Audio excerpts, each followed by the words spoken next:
As we speak, our MPs in Parliament are now deliberating about an impeachment motion against William Samoei Ruto. For instance, let's have a look at what Caleb Amisi had to say recently on his X account, and I quote, "There is concerted efforts from enemies of progress to paint impeachment as distraction from finance bill. They can happen both at the same time. Another allegation, Mara Kasongo has numbers he will win in Parliament and come out boldly. That is balderdash. Impeachment is a constitutional safeguard against excessive misuse of power, and it is part of any democratic process. You ask for democracy, you will be served democracy hot and burning. Turn to your MP and plead with them to do the necessary. Pana leta mchanganyiko, wakati wa mbivu na mbichi umewadia, hakuna katikati. You are either with Kenyans or shut up." I find it interesting the MPs are just now locating their balls and being able to speak about impeachment that we've been begging for so long. But anywho, be that as it may, in this video I want us to look into some of the reasons why if an impeachment motion is brought in Parliament against President William Ruto, it will pass with flying colors. And so with no further ado, let's get after it. Number one, Ruto has formed a dangerous habit of violating court orders. I say this because despite a judge ordering that all plans to bring in Ebola carriers to Kenya for Medicare or otherwise, that it should be halted,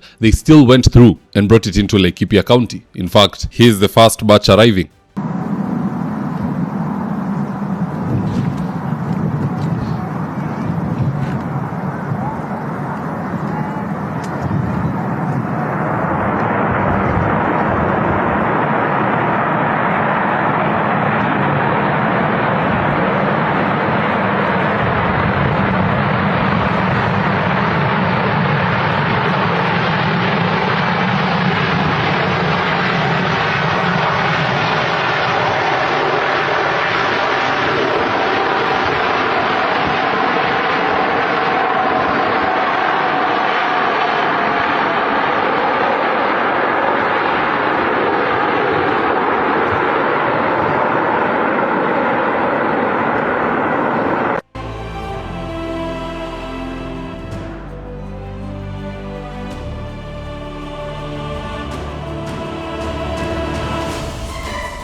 And here's our reckless CS of Health, Aden Duale, affirming it. No. Let me tell you, the 1.7 billion is for this Ebola support, okay? Whether it is building the capacity of our labs, whether it is employing more healthcare workers, whether it is on buying reagents for the testings in the labs, whether, and you know, as we sit here, when we are testing for Ebola in our country, we work with the US CDC.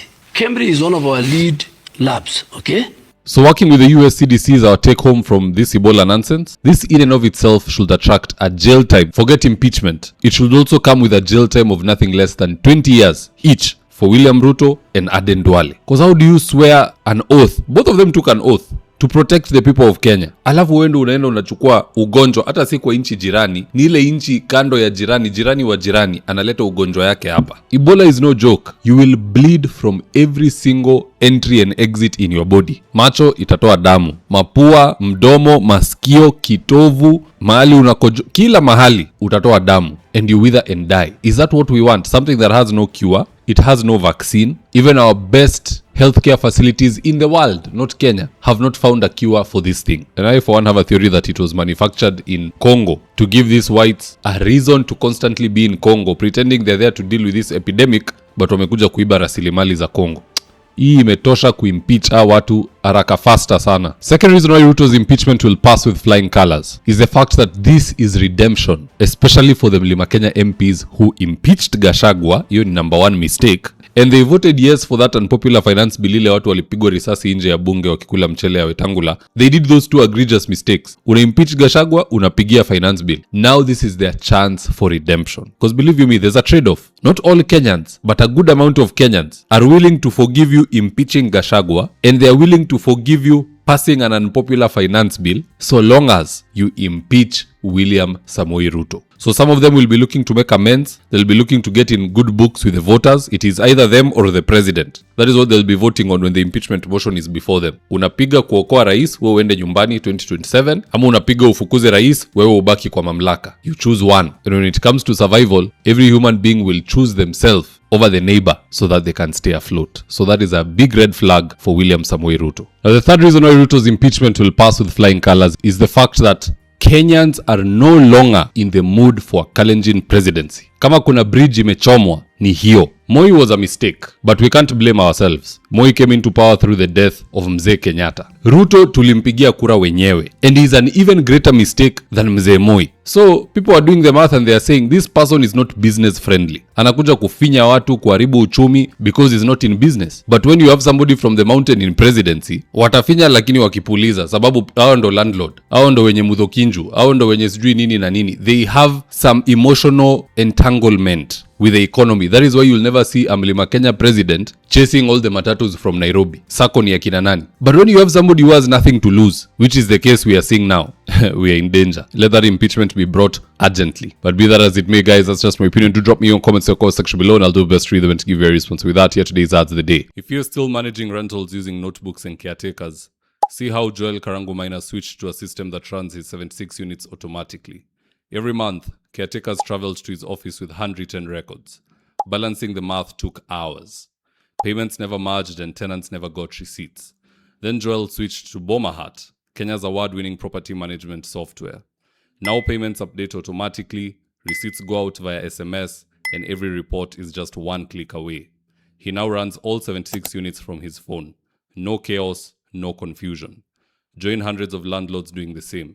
For more information, please call 0717-512-483 or visit www.bomahat.com. If you're in need of electrical wiring, solar installation, or electrical fittings such as strip lights, snake lights, downlighters, or chandeliers, contact Engineer Wycliffe at 0707-476-602 and he'll get your house dapped up.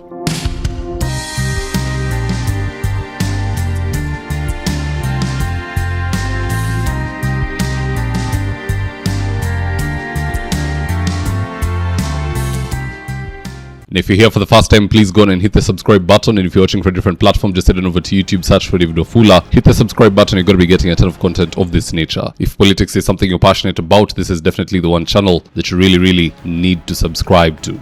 Alright guys, adios.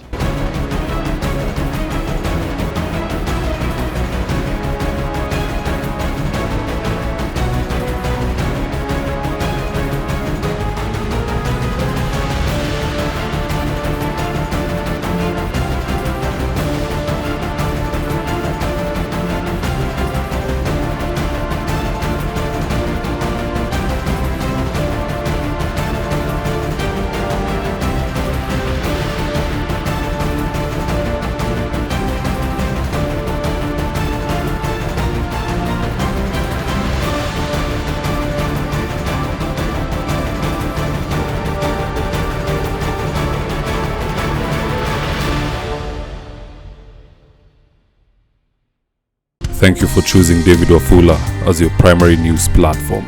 We put countless hours in research, recording, and editing. By showing up each and every day to watch our videos, you encourage us to generate more videos for the viewers. We are on a mission to inform, educate, and build a better tomorrow. To our thousands of followers in a world full of presidents, kings, and queens, you are the real gem. Adios.